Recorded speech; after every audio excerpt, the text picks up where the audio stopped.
If you're not holy sexually, you are not holy. Because sexual sin is the open door of all possession.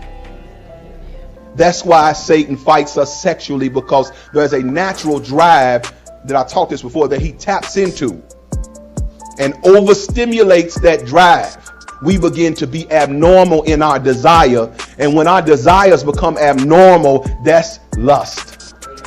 That's not love. And nothing comes out of lust but selfishness. And that's the reason why people's marriages are not lasting, because they're really getting married in lust and they're not marrying in love. Love gives, lust takes. So the goal for a union is to give to you. It's not what I can get. That's why your vow is better or for worse. That means that it's going to be for worse, and I'm going to have a giving spirit in order to be able to stay in this union with you. The Bible says that when a man fornicates, he sins against his own temple. Y'all there? If a man joins himself to a harlot, he becomes one flesh. That means he becomes tied, soul tied to the people he's having sex with. It don't matter if you leave those people alone. You are spiritually tied to that person, because God's way of sexuality was supposed to be with one person. When you consummate or when you have sex with a person, you become one flesh with that person, or you become tied to that person, just like married people become tied through consummation.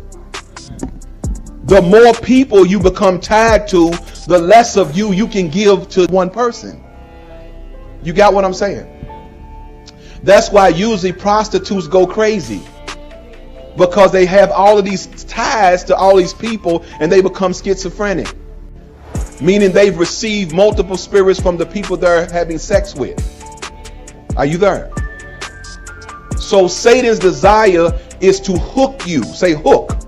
The Bible says, be not ignorant of Satan's devices. Say hook.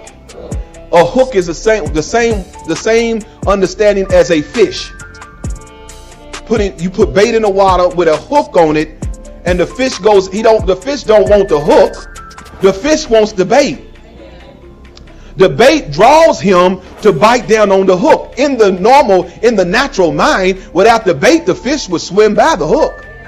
It's the bait that caused the fish to bite the hook. So in order for Satan to get a sexual hook in you, he's got to work on what bait to use. So he's been figuring out the bait he's needed for your life since you was a child. Because certain bait won't get me. Certain hooks won't hook me. Your hook is not mine. Your desires are not mine. The Bible says when a man is enticed, he's drawn away by his own lust. Let's read that. Let's go to James 1:13. Are you there? It says, let no man say when he is tempted, I am tempted of God. For God cannot be tempted with evil, neither tempted he any man. But every man is tempted. And then look how God puts it back on you. Look how God put it back on you. Like, no, I'm not doing this. This is on you. But every man, when he is tempted, is drawn away of his own lust. His own lust. Come on, his own lust.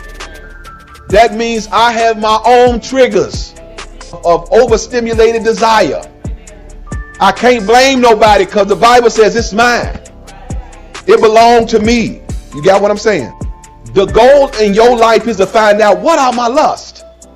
Because if I can figure out what the areas I lust in, I know what Satan is coming with. I know how he's coming.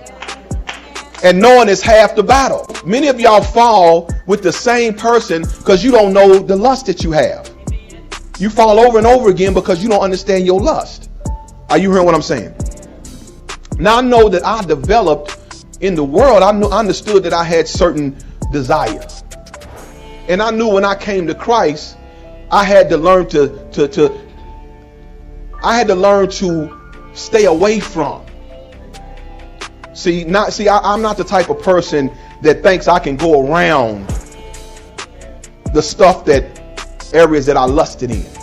So I stay away from it, because the Bible says flee youthful lust. Get away from it. No, don't counsel it. Don't talk to it. Don't reason with it. Run.